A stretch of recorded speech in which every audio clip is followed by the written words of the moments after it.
jabatan dan tanggung jawab Ketua Umum 2021 Haji Muhammad Iksan SH. Haji Muhammad Iksan SH. Hasil musyawarah besar ke-1 dan ke-2 yang dipimpin oleh Dr. Andes Haji Hussein Sani sebagai Ketua Umum DPP Porkabi 2 periode.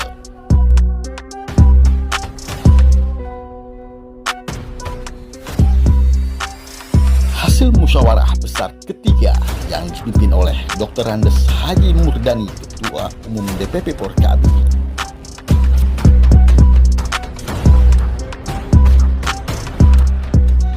Hasil musyawarah besar keempat yang dipimpin oleh Majen TNI Purnawirawan Haji Nahrawi Ramli SE sebagai Ketua Umum DPP Porkabi.